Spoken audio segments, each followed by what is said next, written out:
నమస్తే అండి, welcome to Telugu cooks. ఈరోజు వచ్చేసి మనము టమాటా బజ్జీ ఎలా చేసుకోవాలో చూద్దామండి.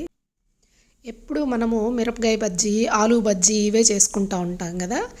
ఈసారి కొంచెం వెరైటీగా టమాటాలని చక్రాలుగా కోసి బజ్జీ చేసుకుందామండి. చాలా బాగుంటుంది, తింటూ ఉంటే జ్యూసీగా ఉంటుందండి. సైడ్ కొంచెం ఉల్లిపాయ, కొంచెం నిమ్మరసం చల్లుకొని వీటిలో నంచుకొని తింటూ ఉంటే చాలా బాగుంటుంది. ఈ బజ్జీ తినేటప్పుడు టమాటా ఈ విధంగా జ్యూసీగా తగులుతా చాలా టేస్టీగా ఉంటుందండి. ఇంకెందుకు ఆలస్యం, చేసేద్దాం, వచ్చేసేయండి. ముందుగా ఒక బౌల్ తీసుకొని అందులో 1 కప్పు శనగపిండిని తీసుకోండి.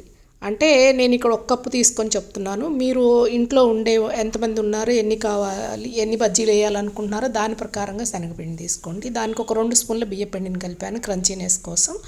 అలాగే వాము 1/2 స్పూను, బేకింగ్ సోడా ఒక 1/4 టీ స్పూను, అదేవిధంగా సాల్ట్ 1/2 టీ స్పూను.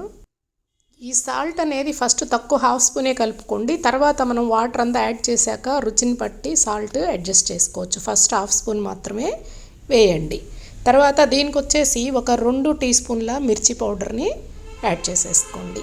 మీరు కారం కొంచెం తక్కువగా తినేటట్టయితే తగ్గించుకోండి, ఎక్కువ కావాలంటే ఇంకొంచెము అడ్జస్ట్ చేసేసుకోండి.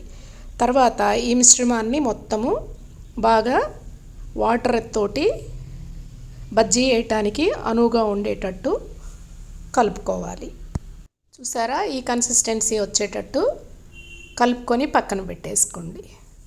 ఇప్పుడు మనం టమాటాలని శుభ్రంగా కడుక్కొని వాటిని చక్రాలుగా కట్ చేసుకోవాలన్నమాట. ఈ విధంగా నేనైతే ఈరోజు ఒక 4 టమాటాలని కట్ చేసుకున్నాను చక్రాలుగా. మన ఇంట్లో ఎంత అవసరమో దాన్ని బట్టి మన టమాటాలు పిండి అడ్జస్ట్ చేసుకోవాలండి. చూడండి, ఈ టమాటాలు కొంచెం బాగా పండి మెత్తగా లేకుండా గట్టిగా ఉండే వాటిని సెలెక్ట్ చేసుకోండి. అప్పుడు మాత్రమే మనకి ఈ చక్రాలుగా కట్ చేయడానికి అనుకూలంగా ఉంటుందన్నమాట. మెత్తగా ఉంటే అవి చక్రాలు సరిగ్గా రావన్నమాట.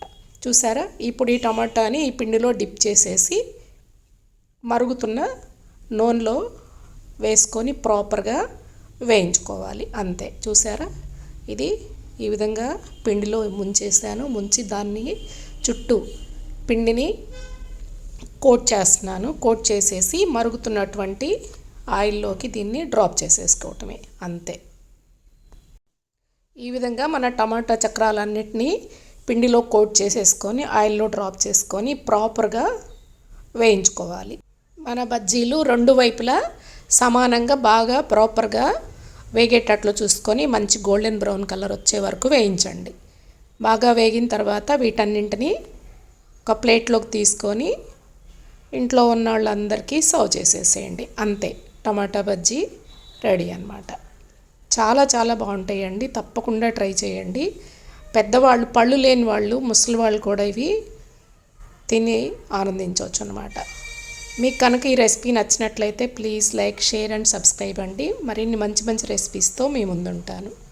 ఈ టమాటా బజ్జీ కట్ చేసి కొంతమంది ఉల్లిపాయ, వాము, పచ్చిమిర్చి, కొత్తిమీర, పల్లీలు చల్లుకొని కూడా తింటారండి. అలా కాకుండా విడిగా కూడా తినొచ్చు. లేదంటే సైడు ఉల్లిపాయ, నిమ్మకాయ రసంతో దీన్ని తినొచ్చు అనమాట. చాలా బాగుంటాయి.